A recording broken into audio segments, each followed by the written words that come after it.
வணக்கம். நியூஸ் தமிழின் தேர்தல் பயணம் நிகழ்ச்சி தொடங்குகிறது. தேர்தல் பயணம் நிகழ்ச்சியிலே இது பொலிட்டிக்கல் மாஸ் செக்மெண்ட்.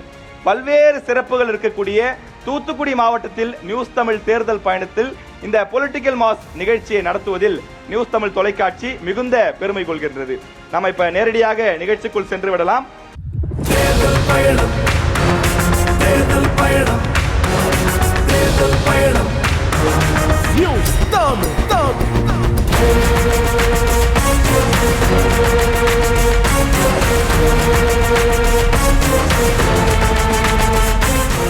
மூன்று வெவ்வேறு கட்சிகளிலிருந்து சிறப்பு விருந்தினர்கள் வந்திருக்கின்றார்கள். குறிப்பாக திமுகவிலிருந்து அமைச்சர் கீதா ஜீவன் அவர்கள், சமூக நலத்துறை அமைச்சர் கீதா ஜீவன் அவர்கள் வந்திருக்கின்றார். அவரை அன்புடன் வரவேற்கின்றோம். அதே போல அதிமுகவிலிருந்து சேகர் அவர்கள், திரு சேகர் அவர்கள் வந்திருக்கின்றார். அதிமுக மாவட்ட வழக்கறிஞர் அணி செயலாளர். அவரையும் நியூஸ் தமிழ் தொலைக்காட்சி அன்புடன் வரவேற்கின்றது. அதே போல நாம் தமிழர் கட்சியிலிருந்து கோவில்பட்டி தொகுதியினுடைய வேட்பாளராக அறிவிக்கப்பட்டிருக்கக்கூடிய வழக்கறிஞர் பாண்டியன் அவர்கள் வந்திருக்கின்றார். அவரையும் அன்புடன் வரவேற்கின்றோம். மூவரையும் வரவேற்று இந்த நிகழ்ச்சிக்குள் செல்கின்றோம். இப்ப மூணு பேரும் ரெடியா இருக்கீங்களா மேடம்? ஸ்டார்ட் பண்ணிடலாமா? எல்லாரும் ரெடியா? ஓகே மேடம், இப்ப உங்ககிட்ட இருந்து ஸ்டார்ட் பண்ணலாம்னு நினைக்கிறேன். இன்றைக்கு இந்த தூத்துக்குடி மாவட்டம் ஒரு வளர்ந்த மாவட்டமாக இருக்கிறது என்று சொன்னால் அதற்கு திமுகவுடைய ஆட்சி தான் காரணம் என்றால் எப்படி நியாயப்படுத்துவீர்கள்? உங்களுடைய ஆட்சி காலத்திலே திமுக, அதாவது தூத்துக்குடி மாவட்டத்தினுடைய வளர்ச்சிக்கு கொண்டு வரப்பட்ட திட்டங்கள் என்ன? நீங்கள் தொடங்கலாம். முதற்கட்டமாக சொல்லணும்னா ஒரு அடிப்படை கட்டமைப்பு, சாலைகள், மேம்பாலங்கள் அப்படின்ற மாதிரி அடிப்படை கட்டமைப்புகள் தூத்துக்குடி மாநகராட்சி மட்டும் எடுத்துக்கிட்டிங்கன்னா இங்கே உள்ள சாலைகள், மேம்பாலங்கள், ஃபேவர் பிளாக் சாலைகள், மழைநீர் வடிகால்கள், பாதாள சாக்கடை திட்டம், நகர்நல மையங்கள், மருத்துவ கட்டிடங்கள், பள்ளி கட்டிடங்கள், சமூக நீதி விடுதி கட்டிடங்கள், அதுபோல் நமக்கு புதிய மின்மாற்றிகள், துணை மின் நிலையங்கள் என்றெல்லாம் நம்முடைய தூத்துக்குடி மாவட்டத்தில் நிறைய அடிப்படை கட்டமைப்பு வசதிகள். அதே போல் கிராம பகுதியிலையும் சாலைகள், அவங்களுக்கு வேண்டிய அடிப்படை வசதிகள், பொது சுகாதார வளாகம், சுகாதார மையங்கள், ஒரு சுகாதார மையங்களை தரம் உயர்த்துறது, ஆரம்ப சுகாதார நிலையமாக தரம் உயர்த்துவது, அதற்குரிய கட்டிடங்கள், பள்ளி கட்டிடங்கள், அதுபோல் மாதிரி பள்ளிகள், அவங்களுக்கு நவீன தொழில் ஆய்வக ஒரு கூடங்கள் என்றெல்லாம் அடிப்படை கட்டமைப்பு வசதி தூத்துக்குடி மாவட்டம் எங்குமே செய்து தரப்பட்டுள்ளது. நம்முடைய தூத்துக்குடி மாவட்டத்திற்கு அதிமுகவினுடைய பங்கு என்ன? 6 தொகுதிகளுக்கும் சேர்த்தே நீங்க பேசலாம். திரு சேகர் அவர்கள், நீங்க தொடருங்க. மனிதனுக்கு அடிப்படையான தேவை குடிநீர் வசதி. ஒரு காலத்தில் தூத்துக்குடியில் குடிநீருக்காக மக்கள் அல்லல்பட்ட காலங்களெல்லாம் உண்டு. ஆனால் இன்று தூத்துக்குடியில் புரட்சி தலைவர் எம்ஜிஆருடைய ஆட்சி காலத்தில், குரூஸ் பெர்னாந்தினுடைய காலத்தில் 1வது பைப்லைன் கொண்டு வரப்பட்டது. புரட்சி தலைவர் எம்ஜிஆருடைய ஆட்சி காலத்தில் 2வது பைப்லைன், 3வது பைப்லைன் புரட்சி தலைவி அம்மாவுடைய ஆட்சி காலத்திலும், 4வது பைப்லைனும் புரட்சி தலைவி அம்மாவுடைய காலத்திலே ஆரம்பிக்கப்பட்டு மக்கள் தலைவர் ஏழைகளுக்காக ஆட்சி நடத்திய எடப்பாடியார் அவருடைய ஆட்சி காலத்திலே அந்த திட்டம் தொடங்கப்பட்டது. இன்றைக்கு தூத்துக்குடியில் தண்ணீர் தட்டுப்பாடு என்று எந்த பகுதியிலுமே இல்லை. அது ரிமோட் ஏரியானாலும் சரி, கிராமங்களானாலும் சரி, இன்றைக்கு தண்ணீர் தாராளமாக கிடைக்கிறது. அதற்கு காரணம் புரட்சி தலைவர் எம்ஜிஆர், புரட்சி தலைவர் அம்மா, மக்கள் தலைவர் எடப்பாடியார் என்பதை நாங்கள் ஆணித்தரமாக சொல்கிறோம். சார் சொல்லுங்க, நாம் தமிழர் கட்சி சார்பில் தூத்துக்குடி மாவட்டத்திற்கு நீங்கள் செய்த நன்மைகள் என்ன? இங்க மக்கள் விரோத திட்டங்களோ அல்லது விரும்பாத திட்டங்களோ கொண்டு வரப்பட்டால் அதை தடுத்து நிறுத்த நீங்கள் ஏதாவது போராட்டம் செய்திருக்கிறீங்களா? அதை பத்தி சொல்லுங்க சார். தூத்துக்குடியில் சாபக்கேடாக இருந்த ஸ்டெர்லைட்டை மூடுவதற்கு விதை விதைத்தது இந்த நாம் தமிழர் கட்சி. அதற்காக வழக்கு வாங்கியது இந்த நாம் தமிழர் கட்சி. மூடிய போது அதில் துப்பாக்கி சூட்டில் இறந்தவர்களுக்கு நீதி வேண்டி இப்போது வரை தொடர்ந்து போராட்டத்தில் நிற்பது இந்த நாம் தமிழர் கட்சி. பெரும் மழையால் தூத்துக்குடி, திருச்செந்தூர், ஓட்டப்பிடாரம் பகுதியில் வெள்ள பாதிப்பு ஏற்பட்ட போது நேரடியாக வந்து பல கிராமங்களுக்கு சென்று உணவு மற்றும் பொருட்கள் வழங்கியது அண்ணன் சீமான் அவர்கள். திருவைகுண்டத்தில் கவின் ஆவண படுகொலைக்காக நேரில் வந்து அண்ணன் சீமான் அவர்கள் ஆறுதல் தெரிவித்ததோடு ஆணவ படுகொலை எதிரான சட்டத்தை ஏற்றச் சொல்லி குரல் கொடுத்தது அண்ணன் சீமான் அவர்கள். திருவைகுண்டம் தாமிரபரணியில் ஆற்று படுக்கையில் மணல் அள்ளிய போது ஐயா நல்லக்கண்ணோடு சேர்ந்து களத்தில் இறங்கி அண்ணன் சீமான் அவர்கள் போராடி நிறுத்தியதில் இப்போது வரை ஸ்ரீவைகுண்டம் ஆற்றுப்படுக்கையில் மணல் அள்ளல் தடை விதிக்கப்பட்டிருக்கிறது. மேடம் நீங்க குறுக்கிட விரும்புனீங்க, நீங்க ஏதாவது இருந்தா சொல்லலாம். இல்ல அதான் நம்முடைய முதலாவதாக அதிமுக திரு சேகர் அவர்கள் சொன்னது குடிநீரை பத்தி சொன்னாரு. இது நீங்க குடிநீர் இப்போதான் நம்முடைய ஆட்சி இந்த 5 வருஷத்துல தாராளமான குடிநீர் தூத்துக்குடி மாநகரத்தில் வழங்கப்படுகிறது அப்படின்றத நான் உறுதியா சொல்லுவேன். அதை நீங்க கிராமத்து மக்கள்கிட்ட போய் கேட்டிருக்கலாம். அது நம்முடைய ஊர்னி ஒத்த வீடா இருக்கலாம், இனிகோ நகரா இருக்கலாம், எல்லா சத்யா நகரா இருக்கலாம், எல்லா பகுதியுமே புறநகர்ல இன்னைக்கு தான் அவங்களுக்கு தினசரி குடிநீர் வழங்கப்படுகிறது அப்படின்னு நான் உறுதியா சொல்லுவேன். அவங்க திட்டம் போட்டாங்க, குழாயே பதிக்காம போயிட்டாங்க, அதுதான் உண்மை. அந்த திட்டம் அறகுறையில் அப்படியே போச்சு. இன்னைக்கு மீண்டும் நிதி ஒதுக்கீடு செய்து முழுமையாக அதை செஞ்சிருக்கிறோம் அப்படின்ற தகவலை நான் இங்க பகிர்ந்து கொள்ள விரும்புகிறேன். தண்ணி பஞ்சம் எங்கேயுமே இல்ல அப்படின்றீங்க. ஆனா கோவில்பட்டி அந்த பகுதியில கிராமங்கள்ல இல்ல, அவரு சொன்னது தூத்துக்குடி மாநகரம் சொன்னாரு. இல்ல நான் தூத்துக்குடி மாவட்டத்துக்கு நான் தூத்துக்குடி சொல்றேன். மாநகரம் சொன்னாரு. இல்ல தூத்துக்குடி மாவட்டத்துக்கு நான் சொல்றேன். தூத்துக்குடி மாவட்டத்துக்குமே 323 கிராமங்களுக்கு இப்ப ஒரு குடிநீர் திட்டம் 1 மாதம் ஆயிருக்கு. விளாத்திக்குளம் தொகுதி முழுசுமே பூர்த்தி அடைஞ்சிருக்கு. கோயில்பட்டி தொகுதியில ஒரு சில கிராமங்கள்ல இருக்குன்றாங்க. அதுமே அதிமுக பொதுச்செயலாளர் இபிஎஸ் பிரச்சாரத்துக்கு வந்தப்ப அவரை இடைமறிச்சு மக்கள் குடங்களோட கொண்டு போய் அவர்கிட்ட புகார்லாம் கொடுத்தாங்க.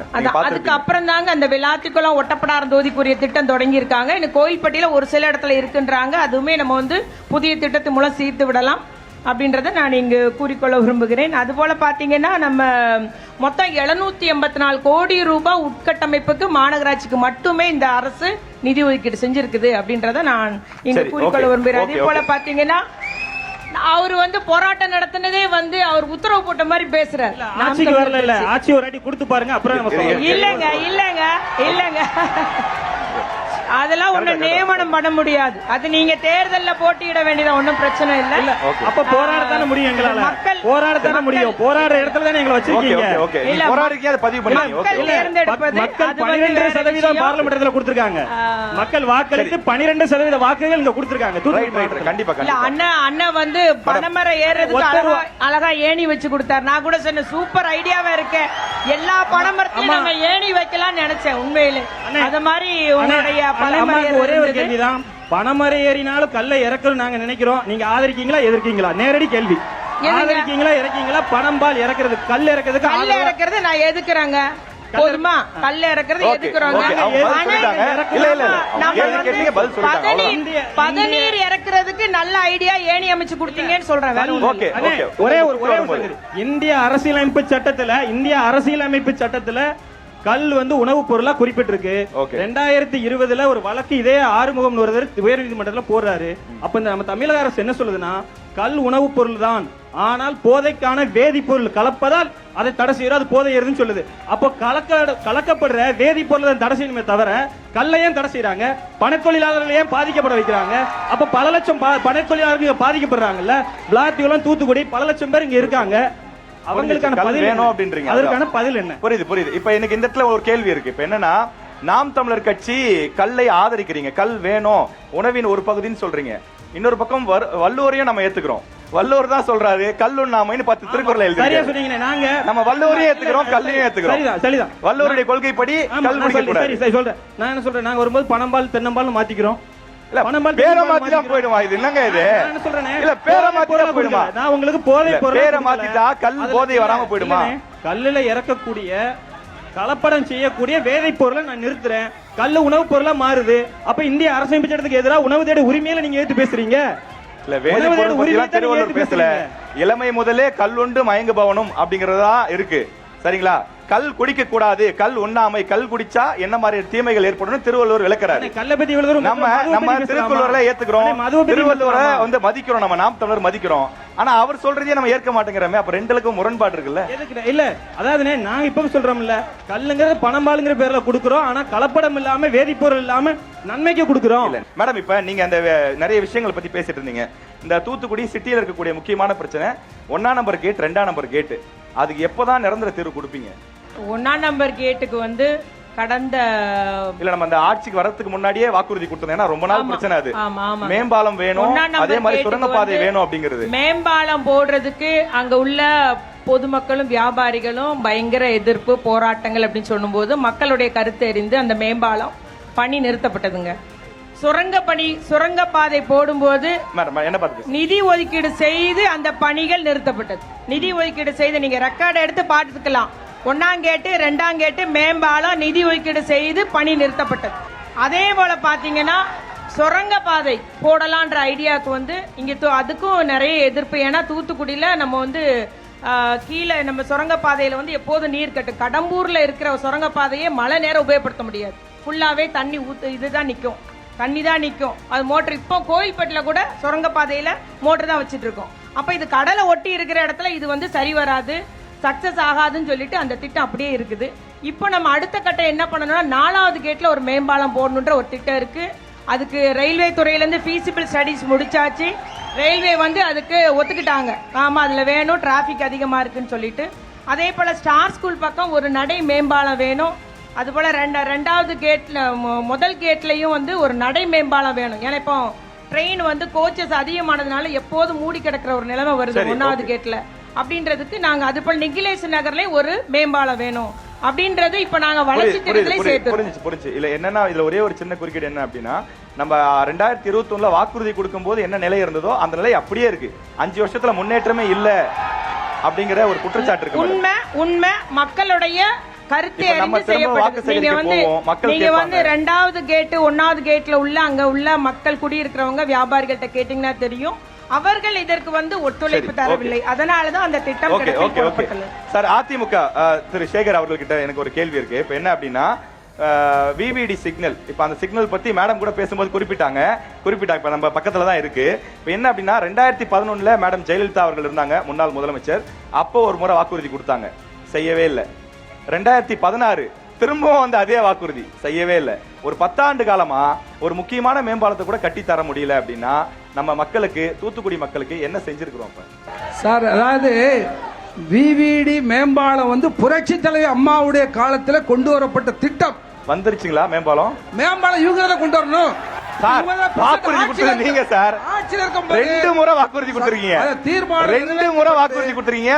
முழுசா 10 வருஷம், அவங்க 5 வருஷம் இருந்திருக்காங்க. அவங்க கிட்ட கேள்வி இருக்கு. மேடம் அவங்க முடிச்ச வேலைகள் செய்யப்பட்டது. ஆனால் திமுக ஆட்சி காலத்தில் கிடப்பில் போடப்பட்டது. சார் நீங்க என்ன பண்ணீங்க?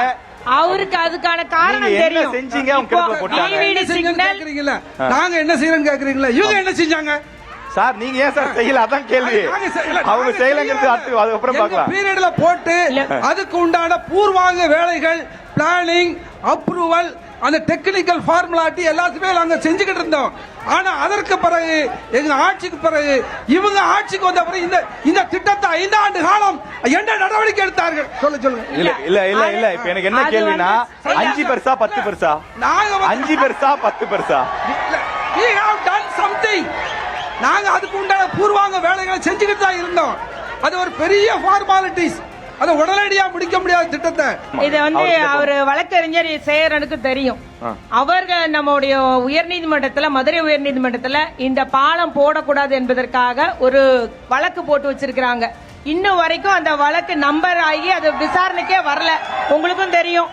அதுக்கான உங்களுடைய ஆட்சி காலத்துல இருந்தே அது வந்து கிடப்புல கிடக்குது. காரணம் ஒரு தனிநபருடைய வழக்கு தான் காரணம் என்பது இதே போல வழக்கு போடல. இல்லங்க ஃபுல்லாவே நம்ம நெடுஞ்சாலைத்துறை அமைச்சர் வந்து நெடுஞ்சாலைத்துறை அப்படி அந்த எண்ணமே இல்ல. பாலம் வரணும்னு அவ்வளவு முயற்சி எடுக்கிறோம். நெடுஞ்சாலைத்துறை அமைச்சர் ஒவ்வொரு தடவை ஆய்வு வரும்போது பாக்குறாரு. இந்த முறை கூட வந்து பார்த்தாங்க.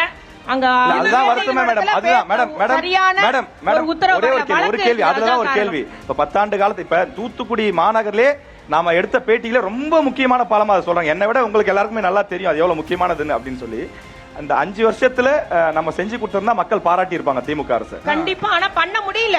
அது வந்து ரயில்வே கேட் கேட்கறோம் பண்ண முடியலன்னு சொல்றீங்க. ரயில்வே கேட் கேட்கறோம் பண்ண முடியலன்னு சொல்றீங்க. பாலம் கேட்கறோம் அதுக்கும் அதே பதில் தான் சொல்றீங்க. அதான் வழக்கு இருக்குங்க. நீ மதுரை உயர்நீதிமன்றத்துல வழக்கு இருக்கு. வழக்கு முடியாத இருக்கிறதுனால நம்ம ஒண்ணு செய்ய முடியல. அதெல்லாம் ஃபாலோ பண்ணிட்டு தான் இருக்கோம். எல்லாம் பண்ணிட்டு தான் இருக்கோம். நானும் எப்படியாவது பணியை தொடங்கிடலாம்னு முயற்சி எடுத்தேன். ஆனா அது நிலுவையிலே இருக்கிறது. நீங்க அடுத்து நீங்க நாம் தமிழர் சொல்லுங்க சார். அண்ணே, ஒட்டுமொத்த தூத்துக்குடி மாவட்டத்திற்கும் ஒரே கேள்விதான். 2018 மேல துப்பாக்கி சூட்டில் இறந்தவர்களுக்கு இறந்த அன்னைக்கு ஐயா ஸ்டாலின் அவர்கள் சொன்னது, நாங்கள் ஆட்சிக்கு வந்தவுடன் அனைவரும் தண்டிக்கப்படுவார்கள். சொல்லி ஆட்சிக்கு வந்தாச்சு. அருணா ஜெகதீசன் ஆணை 2022 கொடுத்தாச்சு. அதுல 23 காவல் ஆய்வாளர்கள், காவல்துறை சம்பந்தப்பட்ட, வருவாய்த்துறை சம்பந்தப்பட்டவர்கள் குற்றவாளிகள்னு சொல்லியிருக்கிறாங்க. ஆனா இதுவரை திமுக எடுத்த நடவடிக்கை என்ன? இது முதல் துணைக்கேள்வி 1. ஓகே, துணைக்கேள்வி 1. அதுக்கப்புறம் அதே இதுல அருணா ஜெகதீசன் ஆணையில பாதிக்கப்பட்ட குடும்பத்திற்கு 50 லட்ச ரூபா தரணும்னு சொல்லியிருந்தாங்க. ஆனா 20 லட்ச ரூபா கொடுத்திருக்காங்க. இது சம்பந்தமா நீதிமன்றத்திலையும் வழக்கு போடும்போது இதே தமிழக அரசு இதுக்கு மேல 1 ரூபா கூட தர முடியாது, இவ்வளவுதான் தர முடியும்னு ஏன் சொல்லுச்சு? அப்ப அருணா ஜெகதீசன் ஆணை குப்பைக்கு போயிருச்சா? செய்தது இவர்கள், கூட இந்த அழுவது அவர்கள். இது எங்களோட கருத்து. பதில் கேட்கிறோம். 2 கேள்வி கேட்டிருக்கீங்க மேடம், அது பதில் சொல்லாங்களா? அதாவது நம்முடைய ஆட்சி வந்த உடனே வெறுமனே சத்துணவு பணியாளர், உதவியாளர் இருந்ததெல்லாம் வெறும், அதாவது அலுவலக உதவியாளர் போஸ்ட் எல்லாமே அரசு அவங்க படிப்புக்கு ஏற்ற அரசு வேலை எல்லாத்துக்கும் கொடுத்துட்டார். எல்லாத்துக்கும் கொடுத்த முதலமைச்சர் இது பண்ணிட்டார். அப்புறம் அவர்கள் மீது இருந்த வழக்குகள், நிறைய மக்கள் மேல, பொதுமக்கள் மேல இருந்த வழக்குகள் இருந்தது. வழக்குகள் எல்லாம் நம்முடைய அரசு அதுக்கு முயற்சி எடுத்து வழக்குகள் தள்ளுபடி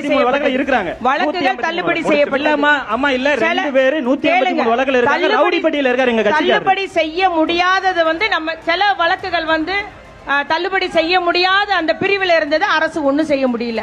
அரசு உத்தரவுல, ஒரே உத்தரவுல மற்ற பொதுமக்கள் மேல இருந்தெல்லாம் தள்ளுபடி பண்ணிட்டாங்க. சிலர் பேர பர்டிகுலரா சில குற்ற செயலுக்கு சில பிரிவுகள் இருந்தது, எங்களால அரசால ஒண்ணும் செய்ய முடியல.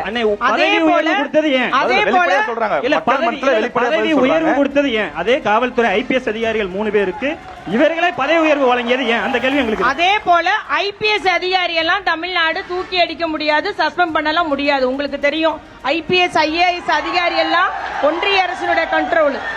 அதனால அவங்கள மீதெல்லாம் நம்ம நடவடிக்கை எடுக்க முடியாது. அதே போல மத்த துறை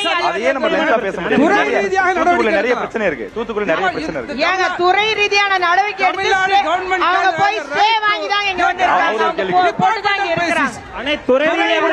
முடிவு எடுத்தது நிறைய பேர் நீதிமன்றத்துல தடை வாங்கியிருக்காங்க, நீதிமன்றத்துல வழக்கு முடிச்சிருக்காங்க. அத மாதிரி செஞ்சுதாங்க இப்ப இருக்கிறாங்க. அதனால நம்ம முதலமைச்சர் சொன்னதை செய்யாமல் இல்லை, சொன்னதை செய்துள்ளார் என்பதை குறிக்கோள்.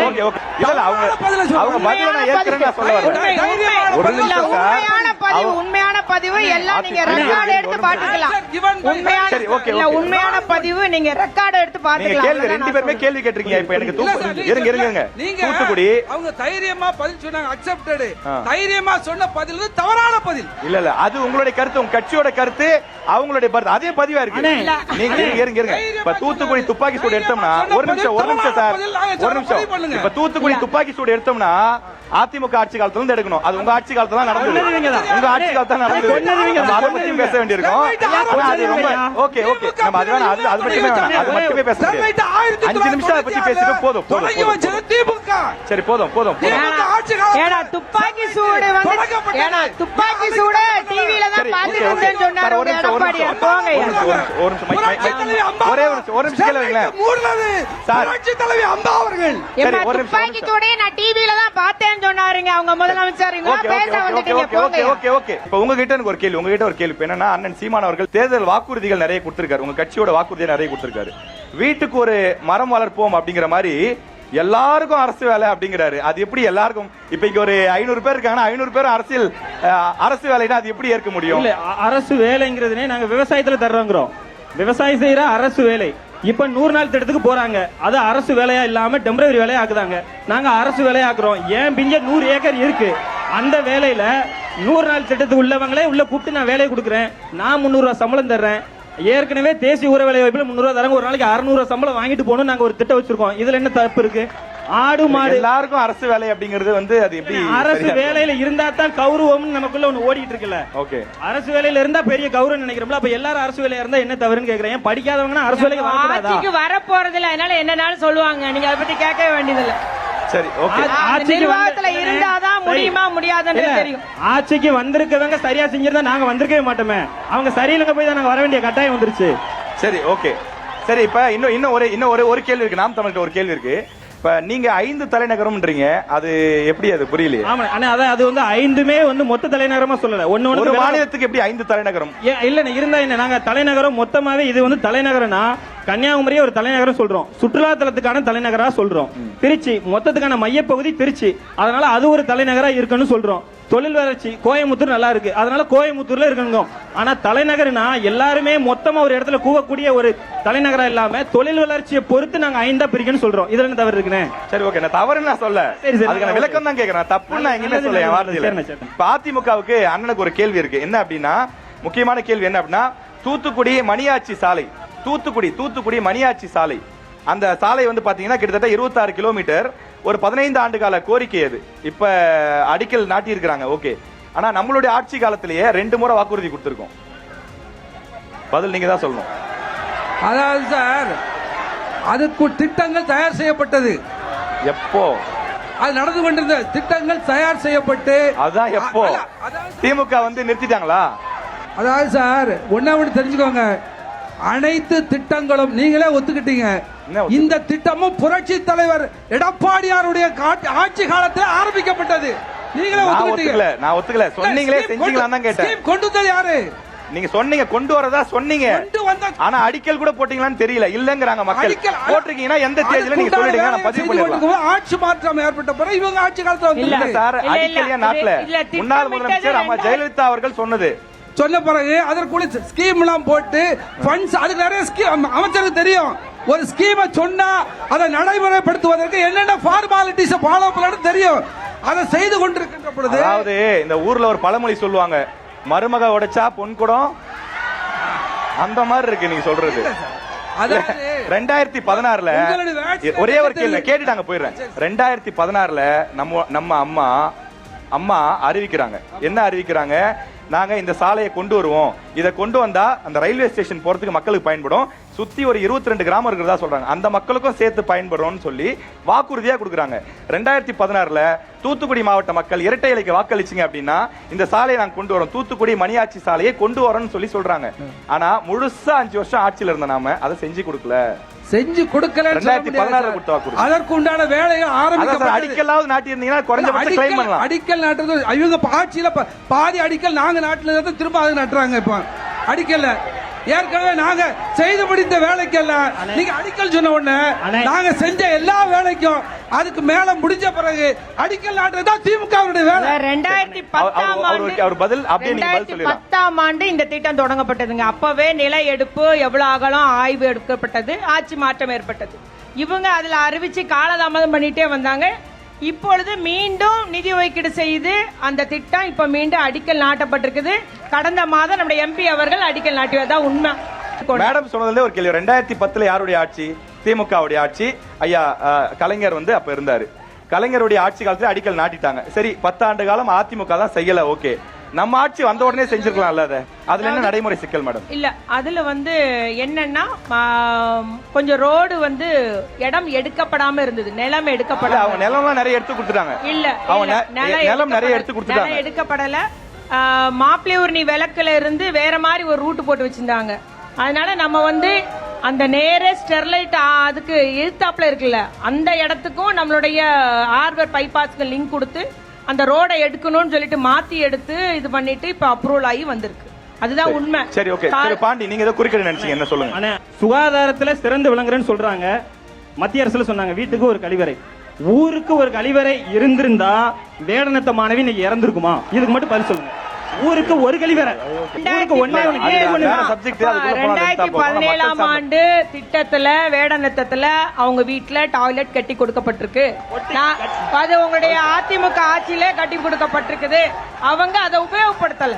சரி, கேள்வி கிடைச்சு பதில் பெறப்பட்டது. பக்கில் ஓடைன்னு சொன்னாரு.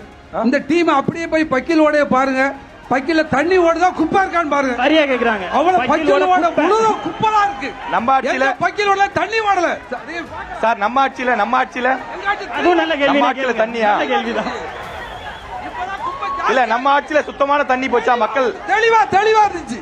சரி, ஓகே. மக்கள் பாத்துட்டு இருக்காங்க, மக்கள் பாத்துட்டு இருக்காங்க. உங்க கோரிக்கை மக்கள் பாத்துட்டு இருக்காங்க. மேடம், உங்களுக்கு அமைச்சருக்கு தான் ஒரு கேள்வி. என்ன கேள்வி அப்படின்னா, தூத்துக்குடி மாவட்டத்தில் வந்து ரொம்ப முக்கியமான ஒரு இறை வழிபாட்டு தலம் இருக்கு, திருச்செந்தூர் முருகபெருமான் கோவில். அறுபடை வீடுகள்ல 2ஆம் படை வீடா போற்றப்படுது. இன்னைக்கு தமிழ்நாடு மட்டும் இல்ல, இந்தியா முழுவதும் இருந்து ஏராளமான பக்தர்கள், லட்சக்கணக்கான பக்தர்கள் திருச்செந்தூர் நோக்கி வராங்க. இப்ப அந்த இடத்துக்கான அடிப்படை வசதிகள் எப்படி இருக்கு அப்படிங்கிற ஒரு பெரிய கேள்வி இருக்கு. இல்லைன்னா அமைச்சர் சேகர் பாபு, நான் ஆட்சி சார்பில் உங்களை கேட்கிறேன், அவரை கேட்க முடியலனால இங்க உங்களை கேட்கிறேன். 2023 அவர் வந்து ஒரு பேட்டியில சொல்லியிருந்தாரு, இதை திருப்பதிக்கு இணையாக மாற்றி காட்டுவோம்னு சொல்லி 2 வருஷம் ஆயிடுச்சு, இன்னும் எந்த அடிப்படை மாற்றமும் கொண்டு வரலங்கிறாங்க. இல்ல, அதாவது நமக்கு அங்க பக்தர்களுடைய எண்ணிக்கை அதிகமாக இருக்குது. அதுபோல கிட்டத்தட்ட 350 கோடி சிஎஸ்ஆர் ஃபண்ட் மூலம் அவங்க ஒருத்தர் ஒரு டொனேஷன் கொடுத்து அவரே எல்லாத்தையுமே கட்டி கொடுத்துருக்காரு. நல்ல நவீன முறையில் கட்டி கொடுக்கப்பட்டிருக்குது. இருந்தாலும் பக்தர்களுடைய எண்ணிக்கை கட்டுக்கடங்காத ஒரு கூட்டமா இருக்குது. சனி ஞாயிறு எல்லாம் நம்ம வந்து யாருமே போய் தரிசனம் பண்ண, இந்த விஐபினோ போயினோ காத்து நின்று தான் போன்ற மாதிரி ஒரு நிலைமை இருக்குது. அமைச்சர் சொன்னாங்க அதுக்கு நிறைய நிதியெல்லாம் ஒதுக்கி. உண்மையிலே திருச்செந்தூர்ல ஒதுக்கி இருக்கிற நிதி வந்து சிவநாடான்னு சொல்லக்கூடிய ஒரு தொழிலதிபர் அவர் தான் பணம் கொடுத்தாரு, 200 கோடி கொடுத்தாரு. அது மட்டுமல்ல, அவர் சொன்னாரு இந்த கோயில இருக்கிற அத்தனை மெயின்டெனன்ஸையும் இந்த கோயிலை சிறப்பாக்கி கொடுக்கிறேன், எத்தனை கோடி ஆனாலும் நான் பண்ணி கொடுக்கிறேன் என்று சொன்னார். ஆனால் அவரை பணத்தை எங்களிடத்திலே கொடுங்கள், நாங்கள் செய்து கொள்கிறோம் என்றாலும் சொன்னார். இதுதான் உண்மை. இல்ல, அவராதான் செஞ்சாருங்க, அந்த டோனர் தான் செஞ்சாரு. அவருடைய பணம், அவருடைய வேலை அவராதான். அவர் 1000 கோடிலாம் செய்வாரு, அவரை நீங்க செய்ய விடல. பணத்தை அரசாங்கத்துல ஒப்படைங்க, எங்க கவர்மெண்ட் நாங்க செய்வோம் டெண்டர் விட்டு, அப்படிதான் நீங்க சொன்னீங்க. இல்ல, இது வந்து தவறான கருத்தா இருக்கும். அவரே தான் செஞ்சாரு, அதனுடைய பயனை நீங்க அடைவீங்க. இன்னொன்னு, நீங்க வந்து அந்த மத நம்பிக்கை இல்லாத ஒரு அரசாங்கம். இல்ல இதெல்லாம் ஏற்க முடியாது, இது ஆதாரமற்ற குற்றச்சாட்டு. எதன் அடிப்படையில் அமைச்சர் சொல்லுவாங்க, ஒரு நிமிஷம் அமைதியா இருங்க மேடம், உட்காருங்க. மத நம்பிக்கை இல்லாத அரசு அப்படின்னு சொல்றாங்க. அப்படி இல்ல, திராவிட முன்னேற்ற கழகம் மத உணர்வுகளை மதிக்கிறது, மத வெறி கொள்ளக்கூடாதுன்னு தான் சொல்லுது. யாரும் அவர்களுக்கு நம்முடைய அரசியலமைப்பு சட்டத்தில் கொடுக்கப்பட்டபடி எந்த மதத்தையும் பின்பற்ற உரிமை உண்டு. அதுதான் திராவிட முன்னேற்ற கழகத்துடைய கொள்கை. திருச்செந்தூர்ல சட்டமன்ற உறுப்பினர் கடந்த 5 முறை யார் இருக்கா? திமுக இருக்குது. அதுல அமைச்சர் பதவியில இருக்கிறாங்க. ஏன் வந்து திருச்செந்தூரை சரி பண்ண முடியல? திமுக தானே சட்டமன்ற சரி பண்ண முடியல. என்ன குற்றச்சாட்டு அதை சொல்லுங்க. வக்கீலோட இந்த நீங்க உங்களோட நியூஸ் தமிழ்ல மூக்க மூடிக்கிட்டு கோயிலுக்கு செல்றாங்க. கோயிலை சுத்தி சாக்கடை தண்ணி பெரிய கிடக்கு ஒரு அமைச்சர் தொகுதியில. இதுதானே வளர்ச்சி? இல்ல, பிரச்சனையை சரி செய்ய நடவடிக்கை எடுத்துட்டு இருக்கோங்க. பிரச்சனையை சரி செய்ய நடவடிக்கை எடுத்துட்டு இருக்கிறோங்க. தொடர்ந்து இப்ப பாக்குறப்ப மேடம் கிட்ட ஒரு கேள்வி இருக்கு. இப்ப நம்முடைய முதலமைச்சர், அப்போதைய எதிர்க்கட்சி தலைவர் 22/3/2021 நம்முடைய தூத்துக்குடி மாவட்டத்துல பல்வேறு வாக்குறுதிகள் கொடுக்கிறாரு. அதுல சொன்ன வாக்குறுதிகளா செஞ்சு முடிச்சிட்டீங்களான்னு ஒரு சில கேள்விகள் மட்டும் மேடம். விளாதிகுளத்தில் மிளகாய் பாதுகாக்க குளிர்பதன கிடங்கு கட்டித்தரப்படும். இல்ல, இருங்க அமைச்சர் பதில் சொல்லுவாங்க, ஒரு நிமிஷம். விளாத்திக்குளத்துல குளிர்பதன கிடங்குகள் ஏற்கனவே இருக்குது. கூடுதல் இருக்கு, செயல்பட்டு வருதுங்க, இருக்குது, ஏற்கனவே இருக்கு. இல்ல, நம்ம ஆட்சி காலத்துல ஏதாவது எக்ஸ்ட்ரா பண்ணிருக்குமா? இல்ல அத நடவடிக்கை எடுத்து இல்ல தனியார் கழுகுமலையில வந்து அரசு இருக்குங்க. விளாத்திக்குளம் தொகுதியில இருக்கு, கூடுதலா தான் சொல்லிருக்காங்க. இதுல அப்படிதான் இருக்கு. கழுகுமலையில வந்து அரசு கலை அறிவியல் கல்லூரி கொண்டு வரப்படும் அப்படின்னு ஒண்ணு சொல்லியிருக்கோம். இப்ப வந்து ஒட்டப்பிடாரத்துல அரசு கலை அறிவியல் கல்வி கொண்டு வந்தாச்சுங்க. சரிங்களா, நம்ம மாவட்டத்துல ஒட்டப்பிடாரத்துல கொண்டு வந்தாச்சு. அடுத்த கட்டமாக நம்ம அடுத்து செய்வோம். டோட்டலாக 2021 எலெக்ஷனோட எலெக்ஷன் மேனிஃபெஸ்டோ திமுக கொடுத்தாங்க. 524 வாக்குறுதி. அதுல ஏறத்தாழ 100 வாக்குறுதி தான் இப்ப நிறைவேற்றி இருப்பாங்கன்னு நினைக்கிறேன். இவங்க குறிப்பா சிலிண்டருக்கு 100 ரூபாய் மானியம் தரேன்னு சொன்னாங்க. அதை நிறைவேற்றிருக்காங்க. மொத்தம் வந்து 505 வாக்குறுதிகள் நம்முடைய முதலமைச்சர் கொடுத்திருந்தாங்க. 364 வாக்குறுதிகள் நிறைவேற்றி இருக்கோம். நாங்க சொன்ன 5 வாக்குறுதி 37 இல்ல மாத கணக்கெடுப்பு. நீங்க வழக்கறிஞர், உங்களுக்கு தெரியாதா? ஒன்றிய அரசினுடைய அனுமதியோடு செய்ய வேண்டிய 37 வாக்குறுதி. அதுதான் நீங்க கேட்டுட்டு இருக்கீங்க. அததான் நீங்க கேட்டிருக்கீங்க. சரி, ஓகே மேடம். 37 வாக்குறுதி ஒன்றிய அரசியோட செய்ய முடியும். 100 ரூபாய் டீசலுக்கு 5 ரூபாய் 10 ரூபாய் குறைச்சிருக்கீங்களா? நீங்க தூத்துக்குடி சம்பந்தப்பட்ட கேள்வி எத்தனை கேள்வி வேணா கேளுங்க. அது ஒன்றிய அரசியோட செய்ய வேண்டியங்க. இந்த நிகழ்ச்சி அதுக்கான நிகழ்ச்சி இல்ல. மில் கணக்கெடுப்பு சொன்னீங்க. கூட்டணியில இருக்கீங்க. சிலிண்டர் தட்டுப்பாடு சரி செய்ய கேள்வி கேட்டாரா எடப்பாடியாரு? இல்ல குறைக்க சொன்னாரா? கிடையாது. என்னங்க இது? கூட இருந்துட்டு இருக்கீங்க, உங்களால ஒண்ணும் பண்ண முடியல. நம்ம தமிழ்நாட்டு உரிமைக்காக பேசிட்டு இருக்கிறோம். அது எப்படிங்க நம்ம வந்து ஒன்றிய அரசியலுடைய ஒத்துழைப்பு தரல? 37 திட்டங்கள் ஒன்றிய ஃபேக்டரிகளுக்கு ஆமா, உதய் மின் திட்டத்துல நீங்க கையெழுத்து போட்டு வந்தீங்க. உதய் மின் திட்டத்துல கையெழுத்து போட்டு வந்துட்டாங்க. இப்போது வந்து நம்ம மின்சாரத்துல எல்லாம் தனிப்பட்ட முறையில தமிழ்நாடு ஒண்ணு செய்ய முடியாது. எல்லாம் எடப்பாடியார் தான் கையெழுத்து போட்டு வந்தாரு உதய் மின் திட்டத்துல. சேகர் சார், நம்முடைய செய்தியாளர் ஷியாம் அவர்களை அன்புடன் அழைக்கிறோம். ஸ்ரீவைகுண்டம் சட்டமன்ற தொகுதியில் நெற்பயிர்கள் குடோன் வேணும், நிரந்தரமான கொள்முதல் நிலையம் வேணும். திரு பாண்டி, நீங்க சொல்லுங்க. இப்ப ஸ்ரீவைகுண்டம் பத்தி அவங்க கேள்வி கேட்டிருக்காங்க. உங்களுக்கு அதுல கூடுதல் ஏதாவது கேள்வி இருக்கு அப்படின்னா நீங்க கேட்கலாம். நாம் தமிழர் கட்சி செயற்பாட்டு வரைவு இந்த தேர்தலுக்காக அடிச்சிருக்கோம் நோட்டீஸ். அதிலேயே காமிச்சிருக்கோம், களம் அமைச்சு கொடுப்போம். முதல்ல வந்து காய வைக்கிறதுக்கு களம் அமைச்சு கொடுப்போம், அதோட சேமிப்பு கிடங்கும் உறுதி அமைச்சு கொடுப்போம்னு நாங்க வர்ற தேர்தலை செய்வோம் சொல்லி இப்பவே நாம் தமிழர் கட்சி சார்பா அறிக்கை அடிச்சு கொடுத்திருக்கோம். உறுதியா வந்து செய்வோம், மக்களுக்கு செய்வோம். சார், அதிமுக சார்பில் ஸ்ரீவைகுண்டம் தொகுதியில நம்ம கூட பலமுறை சட்டமன்ற உறுப்பினர் இருந்திருக்காங்க. இங்க பல அமைச்சர்கள் அதிமுக சார்பில் இருந்திருக்காங்க. இன்னும் விவசாயிகளுக்கான அந்த பிரச்சனை இன்னும் அப்படியே இருக்கு அப்படிங்கிறாங்க. நீங்க தூத்துக்குடி மாவட்டத்தில் விவசாயிகளுக்காக செய்த சாதனைகள் என்ன, இதுக்கு ஏதாவது தீர்வு வச்சிருக்கீங்களா, அதை சொல்லுங்க சார். ஸ்ரீவைகுண்டத்தை பொறுத்த மட்டும் அனைத்து இந்திய அண்ணா திராவிட முன்னேற்ற கழகத்தின் சார்பில் ஸ்ரீவைகுண்டத்தில் சட்டமன்ற உறுப்பினராக சண்முகநாதன் அவர் இருந்தார்கள், அமைச்சராக இருந்தார்கள். பல்வேறு திட்டங்கள் அங்கே செயல்படுத்தப்பட்டது. அங்கே இருக்கக்கூடிய ஆறு தூர்வாரப்பட்டு விவசாயிகளுடைய நலனுக்காக பல்வேறு திட்டங்கள் செயல்படுத்தப்பட்டன. ஆனால் தற்பொழுது இந்த திராவிட முன்னேற்ற கழக ஆட்சியில் ஸ்ரீவைகுண்டம் தொகுதி முழுக்க ஒதுக்கப்பட்டிருக்கிறது. எந்த திட்டங்களும் செய்யவில்லை என்பதை ஒரு சாதாரண ஒரு நபர் சொல்வதிலிருந்து தெரிந்து கொள்ளலாம். நெல் கொள்முதல் நிலையத்தை பத்தி சொன்னாரு. நெல் கொள்முதல் நிலையத்தை அவர் கோரிக்கை வச்சு கலெக்டர்ட்ட வச்சிருந்தாலே திறந்திருக்கலாம். கலெக்டர்ட்ட வச்சிருந்தாலே திறந்திருக்கலாம். என்னங்க அமைச்சர் இருக்கீங்களே, நீங்க சொன்னாலும் தான் வச்சு தந்திருப்பேன். அவர் உடனே உங்களை பார்க்க முடியலன்னு பாரு. அதனால நான் சொல்றேன், அலுவலர் இப்ப நான் நிறைய இடங்கள்ல நெல் கொள்முதல் நிலையங்கள் வேணும்ன்ற கோரிக்கை இருக்கு. நீங்க ஏன் கோரிக்கை வைக்கலன்னு கேக்குறேன். ஈஸியா நடந்திருக்கும். சரி, என்னைய பார்க்கலையா, கலெக்டர்ட்ட வச்சிருந்தா கூட செஞ்சு கொடுத்துருப்போங்க. நெல் அறுவடை சீசன்ல மட்டும் திறக்கிறாங்க. அது குறிப்பிட்ட நாட்கள்ல க்ளோஸ் பண்ணிடுறாங்க. தனிப்பட்ட முறையால ஒரு தனிப்பட்ட நபருடைய கோரிக்கை அல்ல இது. அத ஒட்டுமொத்த மக்களுடைய கோரிக்கை. அதிமுகவுக்கு மட்டுமான கோரிக்கை இல்ல, அதிமுக ஆட்சியிலும் அந்த கோரிக்கை இருந்தது.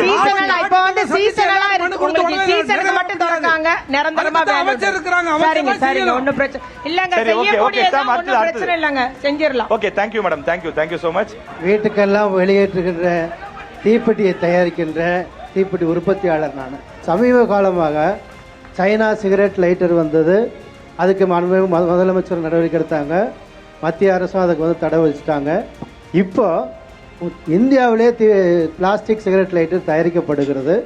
அதுக்கு தடை பெற்றுத்தர வேண்டும். இந்த கோரிக்கையை வந்து ஐயாவோட புகைப்படம் போட்டு தீப்பெட்டி தொழிலுக்கு எல்லாமே நான் செஞ்சு கொடுத்தேன்னு ஐயா கடம்பூராஜ் அவர்கள் விளம்பரம் போட்டுட்டு இருக்காங்க.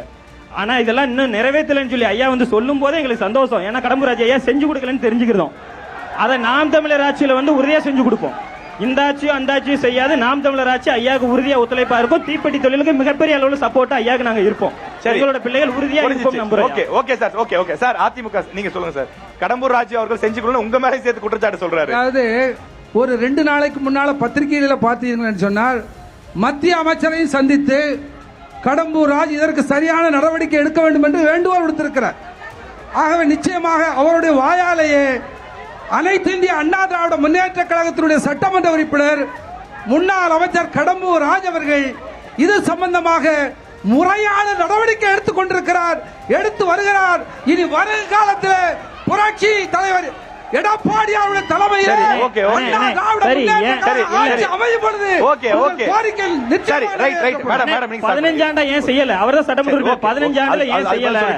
நடவடிக்கை சொல்லிட்டார். மேடம் நீங்க சொல்லுங்க மேடம். லைட்டர் பிரச்சனை பரமசிவம் அண்ணன் சொன்னது போல அதில் வந்து நம்முடைய முதலமைச்சர் நேரடியாக வந்து அந்த உற்பத்தி நேராக பார்த்தாரு. இவங்க கோரிக்கை வச்சாங்க. அப்போ அந்த பிளாஸ்டிக் சிகரெட் அந்த லைட்டர் சைனால இருந்து இறக்குமதி பண்ற தடை விதிச்சாச்சு. இப்போ எல்லாத்துக்கும் ஏற்பாடு பண்ணியாச்சு. அதற்கப்புறம் பார்த்தீங்கன்னா அவங்க அதனுடைய உதிரி பாகங்களை கொண்டு வந்து இங்க தயாரிக்க ஆரம்பிச்சிட்டாங்கன்றது இப்போ புதிய இது. அதனால நீங்க பிளாஸ்டிக் லைட்டர் இது வரைக்கும் அந்த கோரிக்கை நம்ம கிட்ட வரல, வச்சிருக்காங்க. போன மாசம் ஒரு 15 நாளைக்கு முன்னால அவங்கள சந்திச்ச போது சொன்னாங்க. இப்போ வந்து நீங்க உதிரி பாகத்தை கூட இங்கே தயாரிக்கிறாங்க. எங்களுக்கு முழுமையா தடை வேணும், இல்லைன்னா பெண் தொழிலாளர்கள் அதிகமா இருக்கிற இந்த தொழில் வந்து முடக்கப்பட்டு விடும், செஞ்சே ஆகணும்னு சொல்றாங்க. நிச்சயமாக அதை நம்ம முதலமைச்சர் கவனத்துக்கு கொண்டு போய் சொல்லிருக்கோம். எம்பி அக்காவையும் அவங்க பார்த்து, கனிமொழி அக்காவையும் பார்த்து பேசியிருக்காங்க. அதுல அரசு இனிமே செய்ய கவனம் முடியாது. செலுத்துகிறது. ஓகே. இனிமே வேகமா, election வேகமா. முடிஞ்சாதான் இன்னும் ஒரே செய்ய ஒரு முடியும். கேள்வி மட்டும் இருக்கு. வேகமா வேகமா இப்ப செய்ய முடியாது சார். காபந்து அரசாங்கம் செய்யவே முடியாது. சரி இருங்க, அவர் இன்னொரு கேள்வி ஐயா, கேட்கிறாரு, நீங்க ஏன் கேட்டுருவோம். செய்யல? நீங்களும் 10 வருஷம் ஆட்சியில நாம் இருந்தீங்க. தமிழர் ஐயா, ராஜி ஒரே ஆளுங்கட்சியில ஒரு இருந்தாரு. கேள்வியை கேட்போம். ஆளுங்கட்சியில இருந்தாரியா? சொல்லுங்க, நீ பேசு. குழு, ஏங்க குழு, அதுக்குரிய மெழுகு தட்டுப்பாடு வந்தது, வாங்கி கொடுத்தோம். அப்புறம் ஆனா, பிளாஸ்டிக் ஆனா, அம்மா வந்து ஐயாவை குறை சொல்ல இறக்குமதி மாட்டாங்க. பண்ண கடம்பூர் ஐயாவை அதையும் குறையா தடை சொல்ல பண்ணணும்.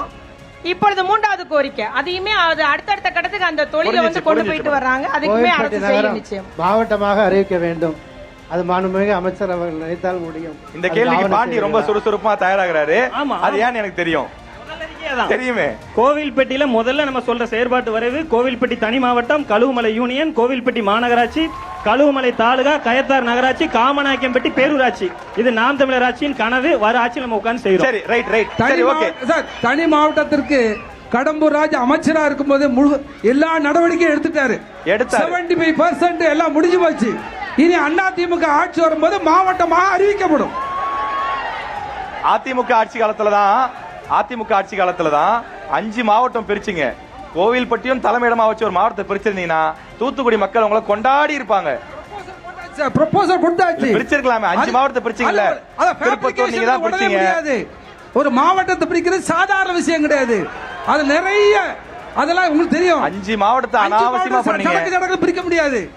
அது சில வேலைகள் செஞ்சாதான் அந்த வேலைகள் வந்து ஸ்டார்டட். சரி, right sir. Okay okay okay sir. Okay okay. நீங்க திருச்செந்தூர் சட்டமன்ற தொகுதியிலிருந்து திருச்செந்தூர் வந்திருக்கிறேன். நாங்கள் திருச்செந்தூர் உள்ளூர் பக்தர்கள். காலகாலமாக வந்து பரம்பரையா உள்ளூர் பக்தர்கள் இலவசமா திருச்செந்தூர் கோயில்ல சாமி கும்பிட்டு இருந்தோம். இன்னைக்கு வந்திருக்க ஏற்கனவே இருந்த ஈவோல இருந்து இப்ப இருக்கவங்க வரைக்கும் எங்களை உள்ள அனுமதிக்க மாட்டேங்கிறாங்க. இதற்கு பல்வேறு வகையான போராட்டங்கள் வந்து பொதுமக்கள் நடத்துறாங்க. அது ஃபீஸ் கமிட்டி, ஆர்டிஓ தலைவர் ஃபீஸ் கமிட்டி போட்டு சேகர்பாபு சார் அவர்களும் வந்து சொன்னாங்க, உங்களை அனுமதிப்பாங்க, நீங்க ஆதார் கார்டு காட்டினா போதும் அனுமதிப்பாங்க. ஆனா இன்று வரும் அனுமதி இல்லை. இல்ல, அவங்களுடைய ஆதங்கம் புரியுது.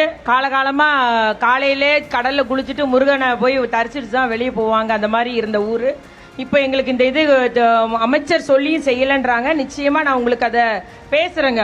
அதிகாரிட்ட நான் ஏன் அமைச்சர் சொல்லியும் செய்யாம இருக்கீங்கன்னு பேசுறேன். கோவில்பட்டியில் முக்கியமான தொழில் வந்து கடலை மிட்டாய் தான். உலக பிரசித்தி பெற்றது. அதாவது சத்துணவுல வந்து குழந்தைகளுக்கு வந்து கோவில்பட்டி கடலை மிட்டாய் வேணும் அப்படிங்கிறத கேட்கிறோம். அதை வரக்கூடிய ஆட்சி வந்து நிறைவேற்றி தருமா? அவருடைய ஸ்டேட்மெண்ட்ல இருந்து அண்ணா திராவிட முன்னேற்ற கழக ஆட்சியில கடம்பூர் ராஜ் மூலமா புவியீர்ப்பு குறியீடு வழங்கப்பட்டதுன்னு சொன்னாரு. நன்றி. ஜிஐ. ஆனா இரு கட்சியிலுமே ஏற்கனவே அந்த கோரிக்கை தான். இது வந்து இப்ப இல்ல, ஏற்கனவே வந்து பல கோரிக்கைகள் வந்துட்டு இருக்கு. இந்த சத்துணவுல அம்மா தான் சமூக நலத்துறையில இருந்திருக்காங்க. இதை செஞ்சிருக்க முடியும்னு நினைக்கிறேன். இதை செய்யாம விட்டாங்க. ஆனா நாம் தமிழர் கட்சியில இதை உறுதியா செய்வோம். உங்க துறைக்கான நேரடி கேள்வி மேடம். அதுக்கு என்ன பாசிபிலிட்டி இருக்கா இல்ல ஏதாவது நீங்களே சொல்லுங்க மேடம், பதில் சொல்லுங்க. உங்க கோரிக்கை முதல்ல உங்களுக்கு வந்துச்சு? அந்த கோரிக்கை, ஆமாங்க, கோரிக்கை வச்சுட்டே இருக்கிறாங்க. அதே போல அவங்க இப்ப நம்ம குறுங்குழும்பம் அமைச்சு கொடுத்துருக்கோம். அதாவது ஏற்றுமதிக்கு தயாராகிற மாதிரி பிராண்டிங்களை உள்ளிட்டு எல்லா சிறு உற்பத்தியாளரையும் இணைத்து அந்த இது வச்சிருக்கிறோம். அதுபோல் அங்கே சுற்று வட்டாரத்தில் பயிரிடுற அந்த நிலக்கடைக்கும் நீங்கள் நிலக்கடலை இருக்குல்ல, அதுக்கு ஒரு தனி ருசி இருக்குது. அதுக்கும் நீங்கள் மானியம் கொடுக்கணுன்ற கோரிக்கை வச்சுருக்கிறாங்க. அதுபோல் இதை சத்துணவில் கொடுக்கணுன்ற கோரிக்கை வச்சுருக்கிறாங்க. நிச்சயமாக நான் வந்து இப்போ ஆர்டரோ ஏதோ சொல்ல முடியாது. நிச்சயமாக பரிசீலிக்கலாம். புரியுது மேடம். Okay, thank you.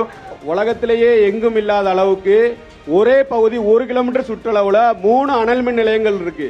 ஒன்னு மாநில அரசோட டிடிபிஎஸ், மத்திய அரசோட என்எல்சி, இன்னொரு ஒன்று தனியாரோட எஸ்எஸ்பிசின்னு ஒரு கம்பெனி இருக்கு. இந்த 3 ஆலைகள்ல இருந்து அது இல்லாம கடந்த தமிழ்நாடு அரசோட 25 ஆண்டுகளா சாம்பல் கழிவை எங்க கடல் பகுதியில கொட்டி வச்சிருக்காங்க. திருச்செந்தூர் கோயில் கடலுக்குள்ள போற சூழல் இருக்குது.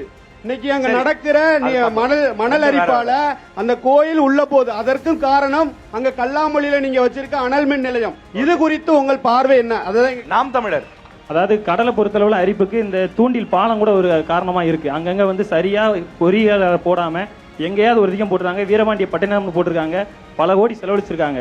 ஆனா மீண்டும் தோண்டிட்டு தான் இருக்காங்களே தவிர இப்ப வர மக்கள் பயன்பாட்டில் இல்லை வீரபாண்டிய பட்டினம். அது மாதிரி இந்த தூண்டில் வளைவு கூட அங்க உள்ள திருச்செந்தூர்ல அந்த அரிப்புக்கு ஒரு காரணமா இருக்கு.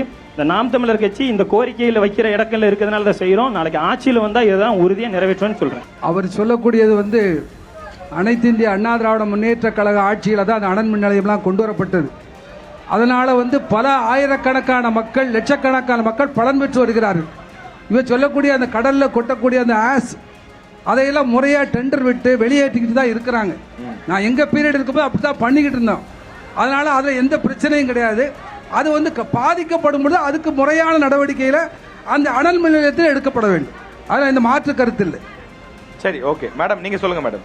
இல்லை, டிடிபிஎஸும் என்டிபிஏலும் திராவிட முன்னேற்ற கழக ஆட்சியில் தொடங்கப்பட்ட தொழில் தாங்க.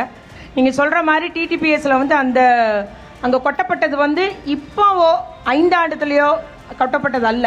இடையில ஒரு காலத்தில் அந்த மாதிரி கொட்டப்பட்டிருக்கு. இப்போ எல்லா உலர் சாம்பல்களும் அதாவது சிமெண்ட் கம்பெனிக்கு கொடுக்கப்பட்டு வருகிறது. அதுதான் உண்மை. அது ஒரு நாளில் 5 ஆண்டுல நடந்த இது இல்லை. அந்த இப்ப நாம் தமிழர் கட்சி கிட்ட எனக்கு ஒரு கேள்வி இருக்கு. ஆனா பாண்டியன் உங்ககிட்ட ஒரு கேள்வி இருக்கு. என்னன்னா, அண்ணனுடைய அந்த தேர்தல் அறிக்கை மாநில எல்லைக்குள் பயணிக்கக்கூடிய தொடர்வண்டி நிர்வாகத்துறையினுடைய அந்த நாம் தமிழர் அரசு அமையும் பட்சத்துல சட்டமன்றத்தை தீர்மானம் நிறைவேற்றி அதை கையகப்படுத்துவோம் அப்படின்னு சொல்றீங்க. ஏன்னா இல்ல, ரயில்வே துறை வந்து மத்திய அரசோடது. தமிழ்நாடு சட்டமன்றத்துல தீர்மானம் போட்டு கேள்வி உள்வாங்கிட்டேன். நான் பதில் சொல்லிடுறேன். மத்திய அரசு ரயில்வே துறையை பூரா தனியாருக்கு வித்துட்டு இருக்காங்க. 100% வித்துட்டு இருக்காங்க. நாங்க இப்ப 80%, இப்போதைக்கு 80% பேருக்கு. அப்ப தனியாருக்கு கொடுக்கும் போது ஒரு மாநில அரசா இருக்கிற நாங்க அதை வாங்கி நடைமுறைப்படுத்தல என்ன சிக்கல்? வாங்குவான்றீங்க. நாங்க இல்ல காசு கொடுத்து வாங்குறோம், சிறப்பா செய்ய போறோம்னு சொல்றோம். இங்க தேவையானதை செய்ய தனியாரை விட இந்த அப்படின்னா மாநில அரசு அப்படி விக்குதுன்னா காசுக்கு, மத்திய அரசு விக்குது காசுக்காக விக்கிறாங்க. நீங்க என்ன சொல்றீங்கன்னா சட்டமன்றத்துல தீர்மானம் போட்டு நாங்க கையகப்படுத்துவோம் அப்படிங்கிறீங்க. இந்திய அரசுக்கு சொந்தமானதை மத்திய அரசுக்கு சொந்தமானதை ஒரு மாநில அரசு எப்படி கையகப்படுத்த முடியும்? இன்னும் ஒரே ஒரு கேள்வி. அதுல இப்ப தொடர்வண்டிங்கிறது ரயில் நிலையங்கிறது தமிழ்நாட்டுக்குள்ள மட்டும் ஓடல. இங்க இருந்து ஆந்திர பிரதேசம் அப்படியே டெல்லி வரைக்கும் நிறைய இடங்களுக்கு பயணிக்குது. நீங்க இந்த ஒரு இடத்துக்குள்ள மட்டும் எப்படி கையகப்படுத்த முடியும்? அது புரியவே இல்லை எனக்கு. அது கீழடி நம்ம அறிவியல் பூர்வமான அகழ்வாராய்ச்சி ரிப்போர்ட்டை அனுப்பி இருக்கோம், அறிக்கைய. ஆமா, இது ஏத்துக்கொள்ளக்கூடிய வார்த்தையை கூட சொல்ல மாட்டீங்க ஒன்றிய அரசு. நீங்க எங்க போய் ரயில்வே துறையை ஃபுல்லா எடுக்க போறீங்க? நடக்காத காரியம். நம்ம சும்மா பேசிட்டு போலாம், பேச்சுக்கு அவ்வளவுதான். சரி, ஓகே. இப்ப அதிமுக கிட்ட எனக்கு ஒரு கேள்வி இருக்கு சார். என்ன கேள்வி அப்படின்னா, இப்ப தூத்துக்குடிக்கு நிறைய ரயில் திட்டங்கள் வேணும். நம்ம ரயில் பத்தி பேசுறப்ப ரயில் திட்டங்கள் நிறைய வேணும் அப்படின்னு கேக்குறாங்க. 10 ஆண்டு கால ஆட்சியில குறிப்பா நீங்க வந்து மத்திய பாஜக அரசோடைய கூட்டணியில இருந்தீங்க, இப்பயும் இருக்கிறீங்க. அழுத்தம் கொடுத்து நீங்க கொண்டு வந்திருந்தீங்கன்னா தூத்துக்குடி மக்கள் உங்களை வெகுவா பாராட்டி இருப்பாங்க. 6 தொகுதியில உங்களுக்கே வெற்றி வாய்ப்பு கொடுத்திருப்பாங்க. சரிதான். இந்த தமிழ்நாட்டை ஆளக்கூடிய நம்ம ஸ்டாலின் தலைமையில் உள்ள அரசாங்கம். ஐயா என் கேள்வி அது இல்ல. கேள்வி அது இல்ல. உங்க ஆட்சி காலத்துல இந்த அரசை பத்திய கேள்வி இல்ல. பதில் சொல்ல போறேன். அதான் பதிலாதான் சொல்ல போறேன். அதாவது உங்க ஆட்சி காலத்துல ஏன் கொண்டு வரல? பொறுப்பு ஏற்றதுல இருந்து இன்னைக்கு வரைக்கும் மத்திய அரசாங்கத்தை எதிர்க்கிற ஒரே ஒரு வேலையை தான் இன்னைக்கு தமிழ்நாடு அரசாங்கம் செஞ்சுக்கிட்டு இருக்கு. இத வந்து ஒரு இன்னைக்கு கனிமொழி இருக்காங்க, அவங்க நாடாளுமன்ற உறுப்பினர் இருக்கிறாங்க. அவங்க தான் அந்த வந்து பிரஸ் பண்ணி திட்டங்களை வாங்கிட்டு வரணும். சரி, அப்ப சொல்லுறீங்களா? அப்ப ஓபன் ஸ்டேட்மெண்ட் அதிமுகவால முடியாது, திமுகவை தான் நம்பி இருக்கணும்னு சொல்றோமா? அதாவது எங்க பீரியட்ல தான் ரயில்வே தூத்துக்குடி ரயில்வே எல்லாம் நிறைய திட்டங்களை கொண்டு வந்திருக்கோம். எங்க பீரியட்ல கொண்டு வந்திருக்கோம். ஆனா இப்ப இந்த அரசாங்கம் வந்த பிறகு சரியான முறையில் அணுகுமுறை பண்ணி திட்டங்களை பெறுவதற்கு இவர்களுக்கு தகுதி இல்லாத நிலையிலும் அதற்குள்ள வேலைகள் செய்யவில்லை. அதனாலதான் இந்த திட்டங்களை இவருக்கு ஆட்சி காலத்துல தான் வரல. ஐயா, என் கேள்வி ரொம்ப சிம்பிளுங்க ஐயா. 10 வருஷம் நம்ம ஆட்சியில இருந்தோங்க ஐயா. அதுல ஒரு 4 வருஷம் கிட்ட மத்திய அரசோட கூட்டணியில இருந்தோம். என் கேள்வி எல்லாருக்கும் புரியுது இல்ல? 4 வருஷம் மத்திய அரசோட இணக்கமா இருந்தோம். நாம அந்த 4 வருஷத்துலயோ இல்ல அந்த 10 வருஷத்துலயோ இல்ல ஆட்சியில இல்லைனாலும் பரவாயில்ல, நம்ம தமிழ்நாட்டுடைய பிரதான எதிர்கட்சி மத்திய அரசு கிட்ட நம்ம ஏதாவது சண்டை போட்டு, இப்ப ஐயா கூட சொன்னாரு, இபிஎஸ் அவர்கள் சொன்னார் 100 நாள் வேலைவாய்ப்பு திட்டத்தை இன்னைக்கு 150 நாளா அறிவிக்க போறாங்க, நான் கொடுத்த அழுத்தம் தான் அப்படின்னு சொல்லி அவர் பேட்டி கொடுத்திருந்தாரு. அப்போ ஒரு எதிர்கட்சியா இருந்தே சாதிக்க முடியுங்கிறத இபிஎஸ் ஐயா சொல்றாரு. அந்த மாதிரி தூத்துக்குடிக்கு 2 ரயில் வாங்கி கொடுத்துருக்கலாமே. நிறைய அழுத்தம் கொடுக்கப்பட்டிருக்குது. நீங்க ஒரு அவகாசம் கொடுத்தா என்னென்ன திட்டங்கள் கொண்டு வந்தோம்னா திடீர்னு இந்த கேள்வி கேட்கும்போது புரியுது. அதையும் நான் புரிஞ்சுக்கிறேன், அதையும் புரிஞ்சுக்கிறேன். ஏன்னா அவர் அந்த துறைக்கு வந்து தயாரா வந்திருப்பாருங்க நம்ம சொல்ல முடியாது. அது கரெக்டா நியாயமான விஷயம். ஆனா அதையும் ஏற்கிறேன் சார், ஏற்கிறேன். மேடம் நீங்க சொல்லுங்க. மேடம் நீங்க சொல்லுங்க. இல்ல, ஆட்சியில இருக்கும் போதே இவங்க உதய் மின் திட்டம், ஒரே நாடு ஒரே ரேஷன், எல்லாமே ஜிஎஸ்டி எல்லாமே கையெழுத்து போட்டு ஜெயலலிதா அம்மையார் இருக்க வரைக்கும் பண்ணல. எடப்பாடி எல்லாத்தையும் கையெழுத்து போட்டாரு. தங்கமணி அவர்கள் ஏற்கனவே பதில் சொல்லிட்டாரு. நாங்க ஆட்சியில இருக்கும்போது நாங்க உதய மின் திட்டத்துல கையெழுத்து போட்டோம். ஓகே, எங்க ஆட்சி காலத்துல மின் கட்டணம் ஏறிச்சா?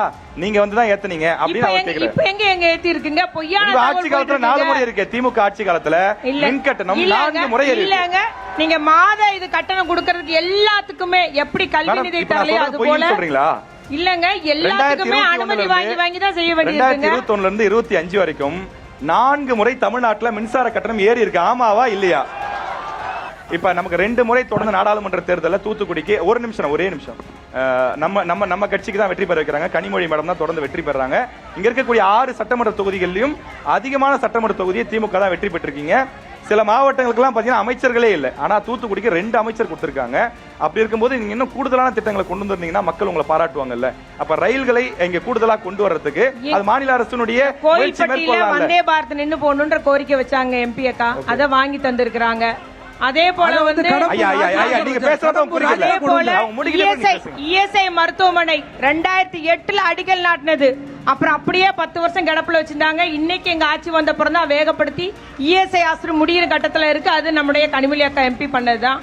விமான நிலையம் 2008 நிலம் அதெல்லாம் தெரியும் மேடம். அதனால நீங்க போன பொதுக்கூட்டத்துல பேசுனீங்க, அத நான் பாத்துர்க்கேன். தொடங்கப்பட்ட திட்டம் ட்ரெயின் மட்டும் இன்னைக்கு தான் முடிவு பண்ணிருக்கு. அதே போல நமக்கு புரட்சி தலைவர் அம்மாவுடைய காலத்துல விமான நிலையம் திறக்கப்பட்டது. Okay sir, okay. அது எல்லாம் நம்முடைய கோரிக்கை வச்சுட்டே இருக்காங்க. எல்லாம் நம்முடைய ரயில்வே அமைச்சரிடம் அக்கா வந்து கோரிக்கை வச்சிட்டு இருக்காங்க.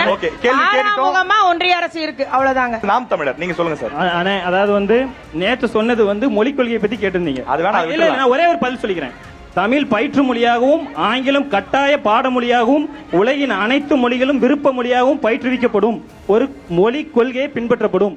தமிழ் மட்டுமே தான் இருன்னு சொல்லி நேற்று சொல்லியிருந்தீங்களா? கிடையவே கிடையாது. தமிழ் வந்து பயிற்று மொழியா இருக்கும், ஆங்கிலம் கட்டாய மொழியா இருக்கும் தான் நேற்று நம்ம இதுல கொடுத்துருக்கோம். கேள்வி கேட்டுட்டீங்க, ஆசையை தோண்டி விட்டுட்டீங்க. இப்ப திமுக அதிமுக இருமொழி கொள்கைங்கிறாங்க. நம்ம எல்லாரும் தமிழ்நாட்டுல தமிழ் மீடியம்லயும் படிக்கிறோம், இங்கிலீஷ் மீடியம்லயும் படிக்கிறோம். உதாரணத்துக்கு இன்ஜினியரிங் படிக்கிறோம் அப்படின்னா பெரும்பாலும் எல்லாரும் இங்கிலீஷ் மீடியம்ல தான் படிக்கிறோம். நீங்க போய் தமிழ் மீடியம்ல கலைஞர் தான் கொண்டு வந்தார். தமிழ்ல கொண்டு வந்தீங்க அப்படின்னா அது யாரும் படிச்சு பிரயோஜனம் இல்ல. தமிழ் தாய்மொழி மதிக்கிறோம், அதுல ஒன்றும் சந்தேகம் இல்ல. தமிழ்ல போய் நீங்க முழுக்க படிச்சீங்கன்னா எங்க வேலைக்கு போவீங்க? 2010 இருந்து 2018 வரைக்கும் 2800 பேர் அண்ணா யூனிவர்சிட்டிலையும் அந்த உறுப்பு கல்லூரியிலும் படிச்சு வெளில போயிருக்காங்க.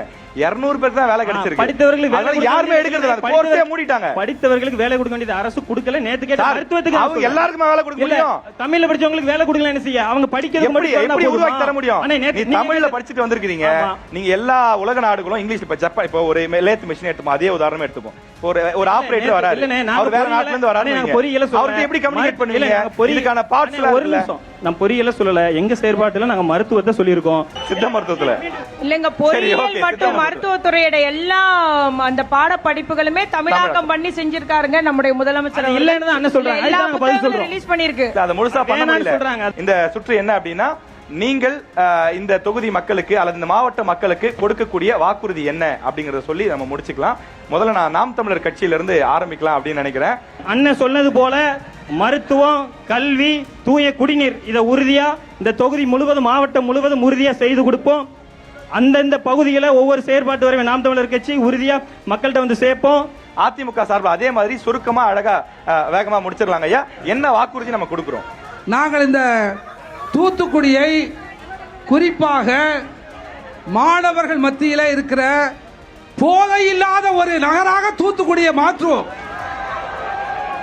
4 பைப் லைனை கொடுத்து தூத்துக்குடியிலே தண்ணீர் பஞ்சம் இல்லாத ஒரு நிலையை நாங்கள் ஏற்படுத்தி இருந்தோம். அதை போல வருங்காலத்தில் தூத்துக்குடியில பல ரிமோட் ஏரியாக்களில் சரி அங்கே தண்ணீர் கிடைப்பதற்கு ஏற்பாடு செய்வோம். வாய்ப்புக்கு நன்றி கூறி விடைபெறுகிறேன். நன்றி, வணக்கம். நன்றி சார். மேடம் நீங்க சொல்லுங்க, தூத்துக்குடி மாவட்ட மக்களுக்கு திமுக கொடுக்கக்கூடிய வாக்குறுதிகள் என்ன? மக்கள் ஏன் மீண்டும் உங்களுக்கு வாக்களிக்க வேண்டும்? அதாவது 6 தொகுதிக்கு சேர்த்து நீங்க பேசலாம். அதான் நம்ம ஏற்கனவே சொன்ன மாதிரி 1வது கேட்டு, 2வது கேட்டு, 4வது கேட்டு, நிகிலேச நகர், ஸ்டார் ஸ்கூல் எழுத்தாப்புல 3, 5 இடங்கள்லுமே வந்து 2 இந்த தண்டவாளத்திரா 2ஆ பிரிக்கப்பட்ட நகருக்கு இடையே இணைப்பு ஏற்படுத்தப்படும். அதுபோல கோயில்பட்டியில இருக்கிற அந்த தீப்பெட்டி தொழில், கடலை மிட்டாய் தொழிலை பாதுகாத்துட அவங்க கோரிக்கை வச்சதெல்லாம் வந்து செய்ய வேண்டும். அதுபோல் நம்ம குளிர்பதன கூடுதலாக வேணும், நாங்கள் மிளகாய் பதப்படுத்துகிறோம், அதுக்கு ஏற்பாடு பண்ணுவோம். எப்படி தூத்துக்குடி மாவட்டத்தில் குடிநீர் வசதி சரிப்பட்டதோ அதுபோல் பிற கிராம பகுதிகளிலும், அந்த கோயில்பட்டி தொகுதியில் உள்ள கிராம பகுதியிலும் நம்ம குடிநீர் வசதி, அதுபோல் திருச்செந்துறை ஒட்டி உள்ள பகுதியிலும் குடிநீர் வசதி செய்திட வேண்டும். அதுபோல் தூத்துக்குடி இப்போ சிசிடிவி கிட்டத்தட்ட 2000 சிசிடிவி தூத்துக்குடி மாநகரத்தை ரெடி பண்ணியிருக்கோம். அதுபோல் எல்லா இடங்குமே வந்து அந்த சிசிடிவி கேமராக்கள் உருவாக்கிட வேண்டும். இவ்வாறு தகவல் மையம் எங்க போனாலும் இப்போ திருச்செந்தூர், தூத்துக்குடி போன்ற முக்கியமான இடங்கள்ல தகவல் மையமும் அமைத்திட வேண்டும் என்பது எங்களுடைய திட்டம், எதிர்கால திட்டம். நன்றி நன்றி. நியூஸ் தமிழுடைய தேர்தல் பயணம் நிகழ்ச்சி தூத்துக்குடி மாவட்டத்தில் மிக சிறப்பாக நடைபெற்று முடிந்திருக்கிறது. அனைவருக்கும் மனமார்ந்த நன்றியை தெரிவித்துக் கொண்டு தூத்துக்குடியிலிருந்து மகிழ்ச்சியோடு விடைபெறுகிறோம். நன்றி, வணக்கம்.